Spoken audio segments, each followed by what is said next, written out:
کہ یوسف کے خریداروں میں نام لکھوانے کے لیے اس اماں جی کی طرح جو ایک سوٹر کی ہڈی لے کر آگے تھی یوسف کو خریدنے کے لیے، تو میں یوں سمجھے کہ اپنی حاضری لگوانے کے لیے کہ شاید اللہ میری اس بات کو پسند کر دے اور میرے لیے نجات کا سبب بن جائے۔ سامعین محترم، آپ اگر سر سید احمد خان کو جاننا چاہتے ہیں کہ وہ کیا تھے، لیکن اس سے پہلے میں آپ سے جاننا چاہتا ہوں، اور اس جاننے پہ میں آپ کو اپنی جیب سے 100 روپے انعام دوں گا۔ سوال صرف سمپل ہے کہ ہمیں پتہ چلا سر سید کو ہم جانتے کیا، سمپل سوال، بغیر شور کی کسی کو آتا ہو تو ہاتھ کھڑا کر کے جو آتے، پھر میں آگے 2 منٹ کی بات کروں گا۔ سر سید کے والد صاحب کا نام کیا تھا پتہ ہے کسی کو؟ سر آغا خان۔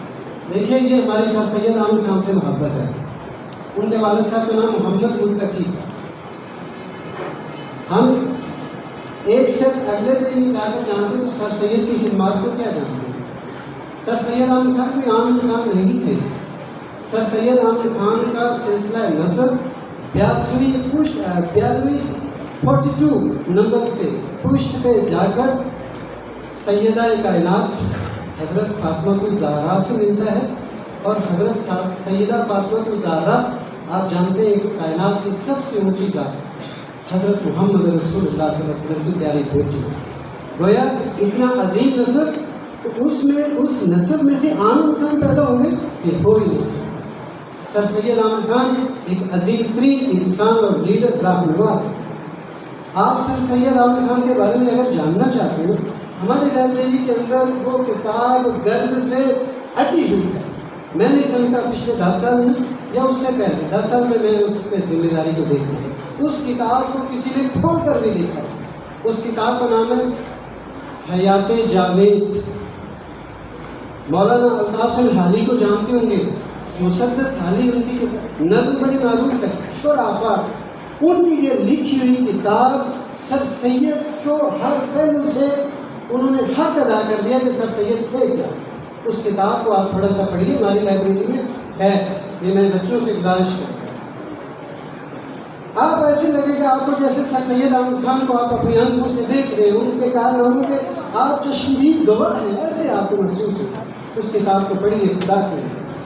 سر سید احمد خان کا جیسا میں نے بتایا عام انسان نہیں تھے، عظیم ترین انسان تھے۔ ان کے بہت بڑے کاموں میں سب سے بڑا جو شاہکار کارنامہ ہم کہہ سکتے ہیں وہ علی گڑھ یونیورسٹی کا قیام۔ یہ یونیورسٹی کیا ایسے بن گئی، ادھر سے ارادہ کیا، پیسے دیے، بنا دیا۔ اس کے لیے سر سید احمد خان کو انتہائی زیادہ مسائل کا سامنا کرنا پڑا۔ مثال کے طور پر اس دور کے جو علماء تھے، کسی نے آپ کو کافر کہا، کسی نے آپ کو لادین کہا، کسی نے انگریزوں کا پٹھو کہا، کسی نے مرتد کہا، جو لقب کوئی دے سکتا تھا اس نے دیا۔ اور اس دور کے ایک بڑے نامور مولوی صاحب تھے، علی احمد خان ان کا نام تھا۔ وہ تو سر سید احمد خان کے بارے میں فتوے لینے کے لیے مکہ گئے حج کرنے۔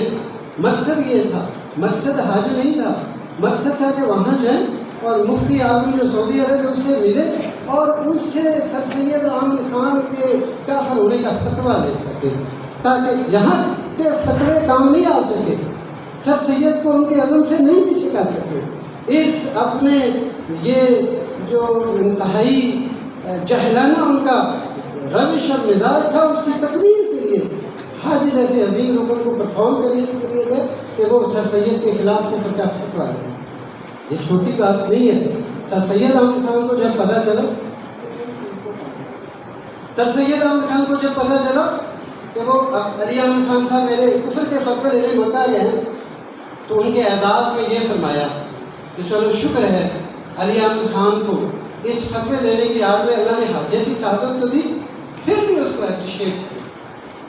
سر سید احمد خان جیسا میں نے پہلے کہا کہ مصائب سے گزرتا ہے، مشکل مزاجی اتنی، اس کو آپ ایک لطیفہ بھی کہہ سکتے ہیں۔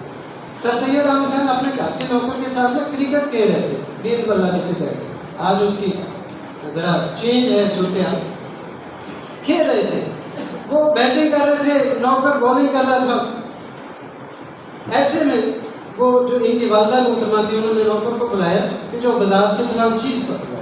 اس دوران میں یہ ایک شاٹ کھیل چکے تھے, یہ ادھر آئے, یہ دوڑ کے رن بنا رہے تھے. وہ وہیں سے آ کر سنتے ہی بازار چلا گیا.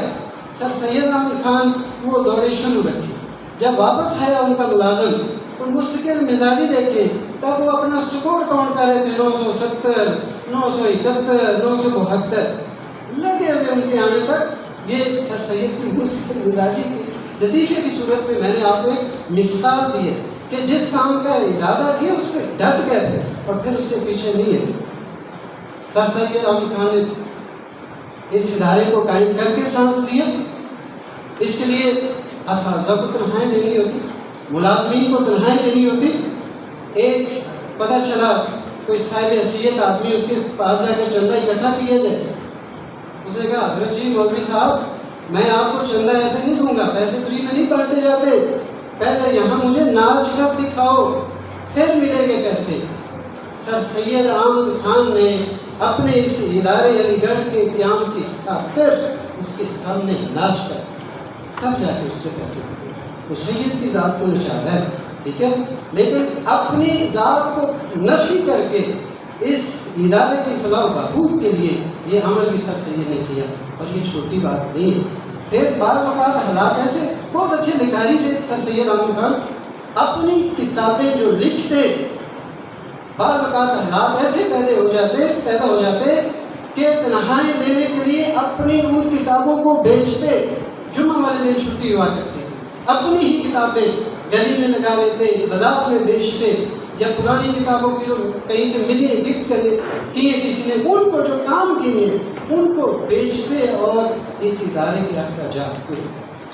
اور وہ دن بھی تاریخ نے دیکھا, انسانیت نے دیکھا کہ یہ جو اسکول بنا, پھر کالج بنا, اور پھر علی گڑھ جیسی یونیورسٹی بنی, اور اسی علی گڑھ یونیورسٹی کے طلباء نے ہی اس پاکستان کو بنایا ہے.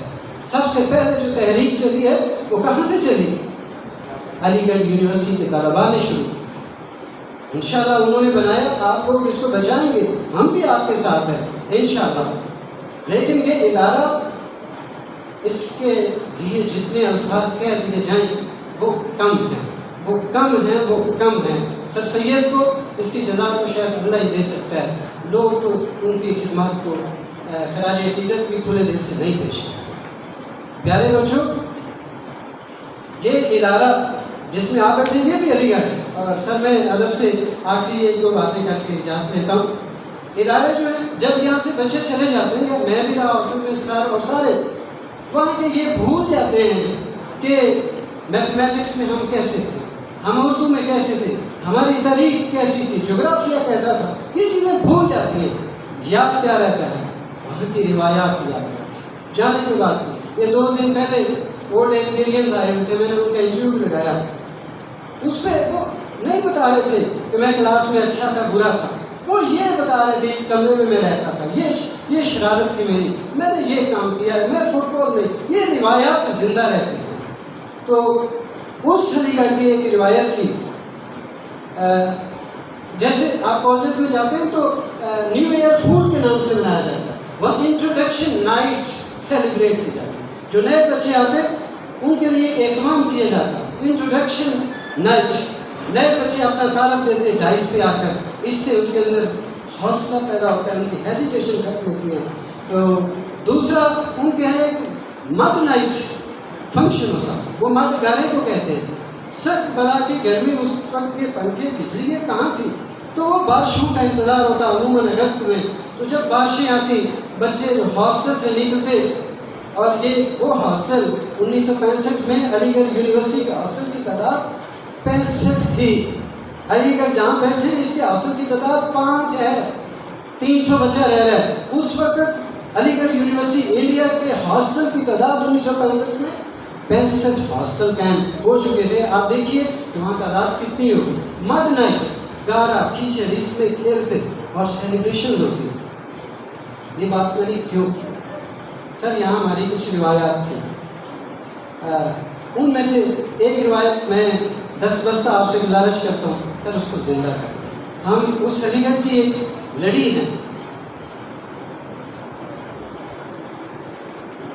سر وہ روایت یہ تھی یہاں سے جب بچے جاتے تھے سارے ہاسٹلس اپنے اپنے ہاؤس کی ایک پارٹی کرتے تھے، اپنے ہاؤس کے بچوں کو ہاؤس ماسٹر اور اسسٹنٹ شیلڈ دیا کرتے تھے۔ سر بصد ادب گزارش ہے کہ اس روایت کو پھر سے زندہ کرتے ہیں، کیونکہ یہ روایات جو ہے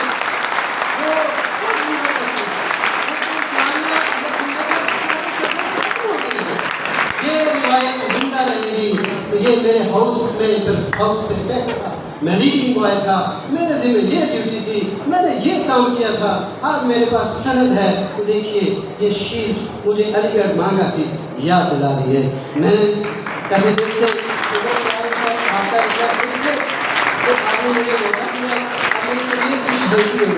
بہت شکریہ، السلام علیکم۔